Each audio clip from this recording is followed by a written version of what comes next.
Yo, всем привет, дорогие друзья! Добро пожаловать на мой канал Тура Артем.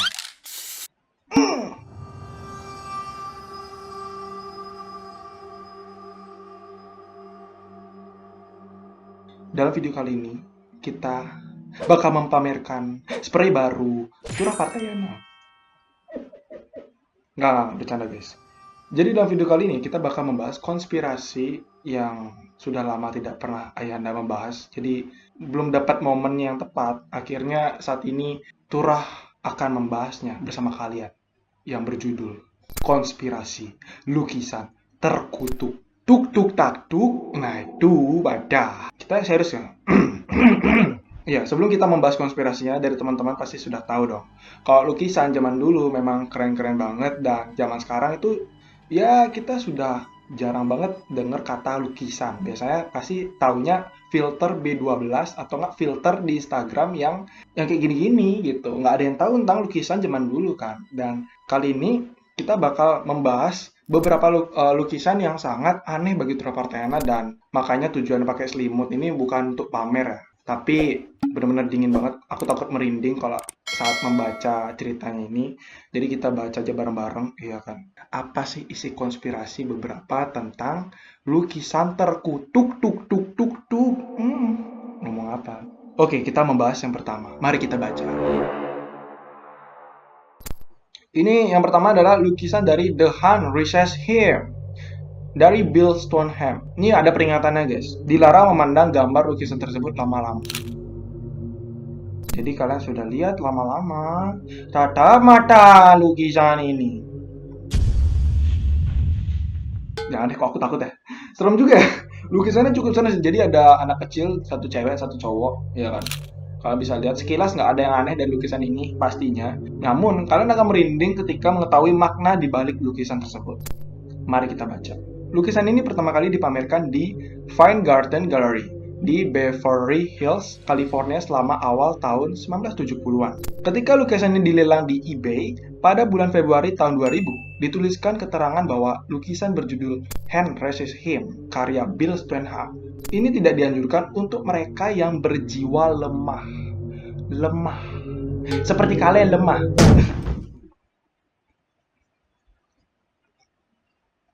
Isi acara jatuh kali tasku nih. Turak Partayana lemah. Ya pokoknya intinya ini tidak dianjurkan buat teman-teman yang lemah seperti Turak Partayana dan tidak mempunyai sisi spiritual yang tinggi kayak gitu. Di sini tertulis kejiwaan akan terganggu dan mengalami gangguan psikologis setelah berlama-lama memandang lukisan tersebut.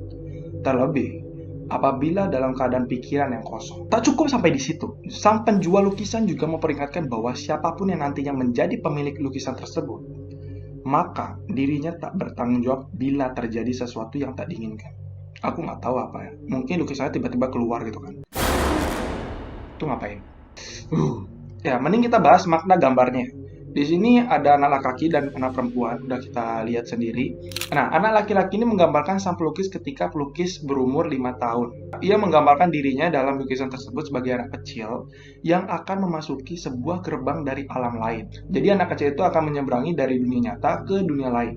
Untuk anak perempuannya, dia bukan manusia tapi sebuah boneka yang akan memandu Bill memasuki alam lain. Anjir, berinding ya. Boneka tersebut terlihat seperti menjemput Bill di pintu gerbang yang ada di belakang Bill. Pintu itu dihiasi dengan tangan-tangan yang menempel di kaca pintu. Ya kalian bisa lihat, pintu di belakang Bill adalah alam lain. Tangan yang menempel di kaca pintu itu menggambarkan bahwa makhluk penghuni alam lain itu sudah siap menemani Bill memasuki petualang menuju alam gaib. Untuk tidak disarankan melihat lukisan itu terlalu lama, apalagi pikiran kalian kosong gitu kan. Nah, kita bahas dari fakta di balik misteri tersebut. Sebenarnya, bagian yang paling menakutkan di sini bukanlah anak kecil atau boneka di lukisan tersebut, tapi tokoh yang tak kasat mata ada di dalam lukisan itu. Kita tidak tahu apa, kalian bisa lihat di sini, ya. Tuh, tokoh yang bersembunyi di belakang Bill itu siapa sih gitu. Nah, itu ternyata mereka adalah makhluk gaib yang siap menjemput si Billy untuk menuju alam gaib. Kalau kalian lihat Billy-nya masih aman ya, ya gemes-gemes gimana gitu kan. Yang ceweknya sih aku takut. Ini tahun 1972, gila sih. Oke, jadi kita bahas yang kedua, lukisan The Crying Boys. Nah, ini ceritanya tentang keanehan sebuah gambar anak kecil yang menangis dan telah menjadi bahan pembicaraan publik. Bahkan, pada tahun 1980, banyak rumah yang terbakar akibat membeli lukisan terkutuk tersebut. Benar-benar terkutuk, duk, duk, duk. Ya, ini jadi kalian bisa lihat ya lukisannya. Aku sebenarnya kepo sih siapa yang ngelukis nih, Kak. Jadi kita baca dulu. Gak salah pencet lagi ya Tuhan, oh my gosh. Nah, jadi di sini tertulis guys secara rinci. Lukisan The Crying Boys adalah karya dari pelukis asal Italia, Giovanni Bragolin alias Bruno Armadio atau Giovanni. Menjadi salah satu pelukis seni kuno yang cukup terkenal dan karyanya selalu penuh dengan misteri yang tidak dapat terpecahkan. Lukisan ini ternyata memiliki kisah menyeramkan di baliknya. Lukisan yang menunjukkan sesosok anak kecil laki-laki yang sedang meneteskan air matanya, menggambarkan kesedihan yang teramat dalam. Ya ini cuma tulisan doang, bukan aku yang drama. Lukisan Crying Boy, bukan Crying Boys. Dari tadi aku bilang Crying Boys. Jadi ini lukisan Crying Boy ini diproduksi dalam jumlah banyak, sekitar 50.000 guys, dan dijual di pasar Eropa sekitar tahun 1950-an. Oke, kita sudah paham ya kalau pelukisnya menggambarkan sesosok anak kecil yang sedang menangis. Tapi siapa sih anak kecilnya itu gitu? Jadi di sini tertulis, kita baca dulu bareng-bareng. Bocah laki-laki menjadi model dalam lukisan Crying Boy. Banyak yang bilang kalau anak kecil di lukisan itu seorang anak yang meninggal dalam sebuah kebakaran dan jiwanya terjebak dalam lukisan tersebut. Ada yang bilang kalau anak pada lukisan itu secara nggak sengaja membakar studio tempat dia dilukis dan menewaskan semuanya termasuk orang tuanya. Tetapi anak tersebut selamat sampai pada akhirnya meninggal pada kecelakaan mobil yang membuat mobilnya juga terbakar. Kayak gitu. Nah, kalau beberapa ahli punya teori masing-masingnya yang terkait kutukan di lukisan ini. Seseorang petugas kebakaran bilang kalau ada penjelasan rasional terkait kebakaran. Kok serem ya? Ada suara langkah kaki, guys. Seorang petugas kebakaran pernah mengatakan bahwa ada penjelasan rasional terkait kebakaran di tiap rumah yang memiliki lukisan ini. Kebakaran itu bisa disebabkan oleh kecerobohan. Pada tahun 2010, seorang YouTuber membuat sebuah video di mana dia berusaha membakar lukisan The Crying Boy. Ujung-ujungnya YouTuber. Di video ini terlihat kalau api hanya membakar bagian tepi lukisan dan tidak pernah bisa membakar wajah si anak dalam lukisan tersebut. Nah, ini baru serem ya. Nah, ini ada video lukisan yang dibakar namun tidak terbakar. Kau tonton deh. Punt, Tracy, got a little something for you. When I looked into myself back in the 80s, we called it The Curse of the Crying Boy. I want you to reopen the case. There was only one thing left to do. Serem juga ya anak kecilnya. Udahlah. Untung pakai selimut, spray mahal. Nah, sejak kejadian tewasnya bocah di lukisan itu, nah jadi semakin terlihat lukisan tersebut meneteskan air matanya yang penuh dengan kemistisan. Dipercaya di setiap belahan dunia, siapapun yang memiliki lukisan Crying Boy akan mendapatkan malapetaka berupa kebakaran. Mungkin juga arwahnya menjadi penasaran akibat kejadian kebakaran yang terjadi padanya dan keluarganya. Dan lukisan ini seakan memiliki nyawa atau roh di dalamnya gitu kan. Sebenarnya aku udah males banget lihat gambarnya, udah takut banget. Mendingan aku kasih aja ke kalian nih, aku zoom aja. Dah tuh. Serem kan? Nah, yang tadi kita bahas itu adalah beberapa konspirasinya guys. Sekarang kita bahas tentang kutukan-kutukan lukisan di Crying Boys. Crying Boy apa Crying Boys? Padahal cuma satu doang nih kayak. Crying Boy. 5 September 1985, surat kabar paling populer di Inggris mempublikasikan sebuah cerita yang menyebabkan kepopuleran karya Bragolin menurun. Ya, The Sun menerbitkan sebuah artikel yang berjudul Blazing Curse of the Crying Boy. Nah, dan sekitar 1985 juga, kita nggak tahu bulannya, surat kabar tabloid paling populer di Inggris mencetak cerita yang menyebabkan kepanikan dan mengakhiri popularitas karya Bragolin. Pemilik salah satu replika tulisan yang bernama May dan Ron Hall menceritakan kejadian yang menyeramkan tentang bagaimana rumah mereka terbakar. Mereka bilang kalau rumah mereka terbakar karena kompor yang terbakar. Ya iyalah, kompor kan terbakar. Ya mungkin di sini api dari kompor tersebut cepat melalap rumah mereka, kayak gitu. Dan anehnya, hanya ada satu barang yang selamat dari kebakaran ini. Yang pastinya adalah itu lukisan The Crying Boy.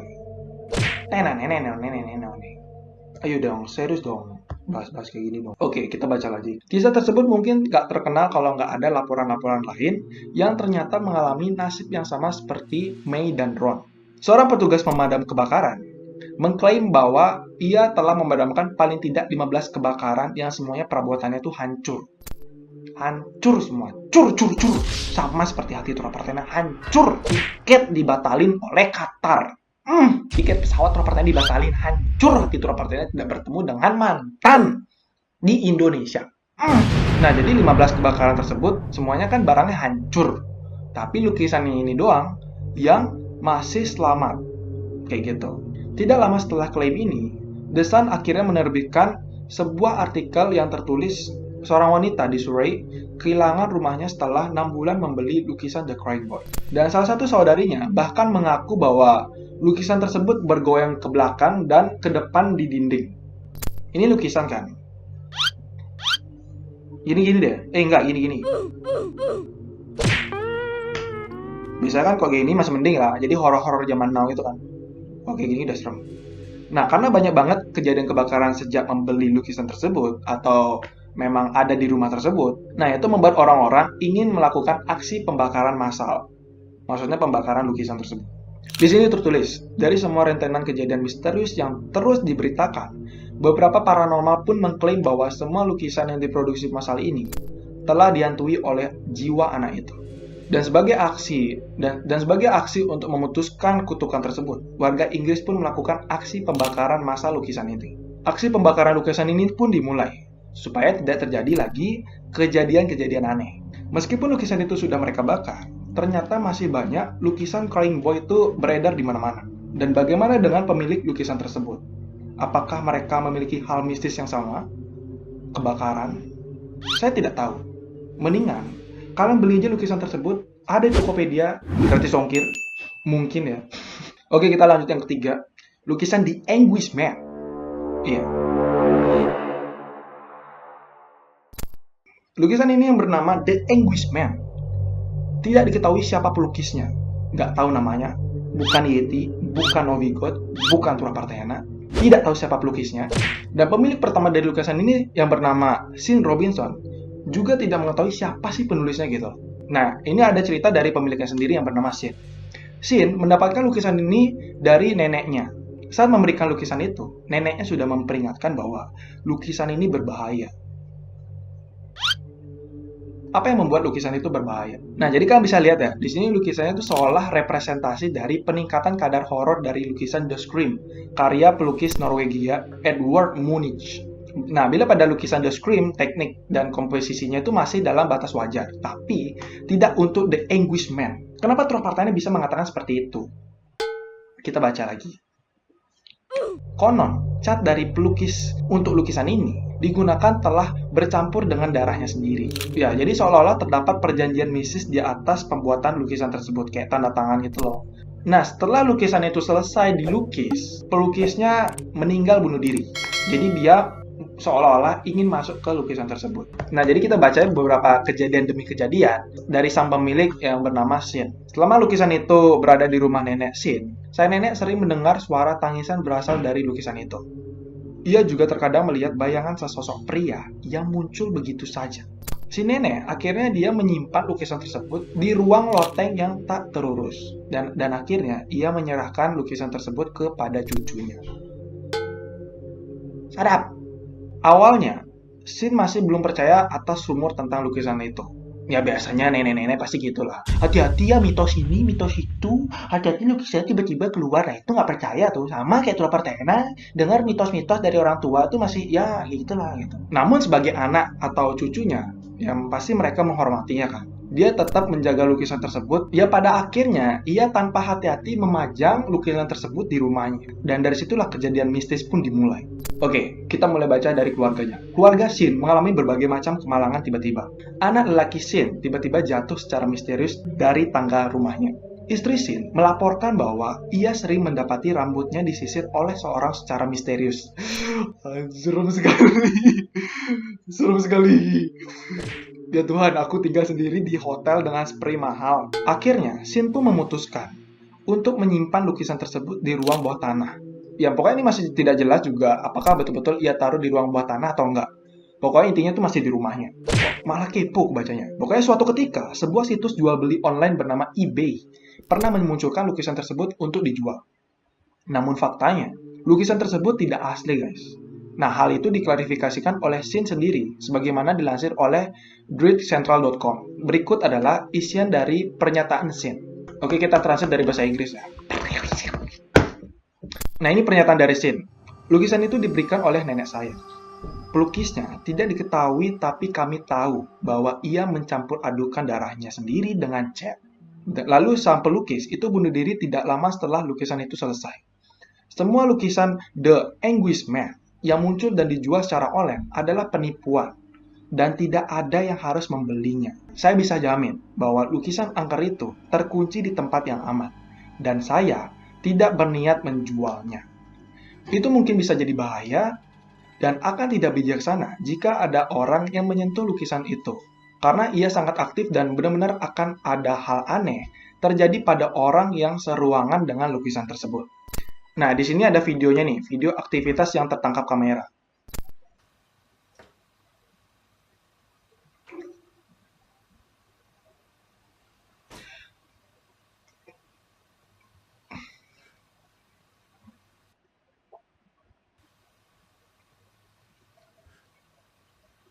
Oke, cukup segitu saja.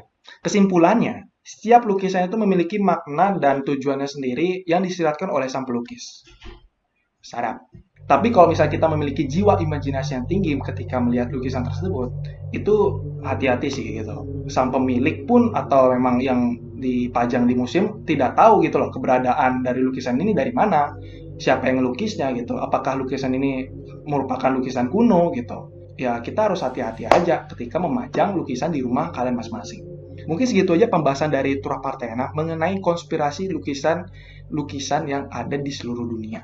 Kalau kalian memang ada ide untuk Turah Partena bahas tentang konspirasi di channel YouTube Turah Partena, silahkan komen di bawah dan jangan lupa untuk like dan subscribe. Oke, sampai jumpa di konspirasi berikutnya.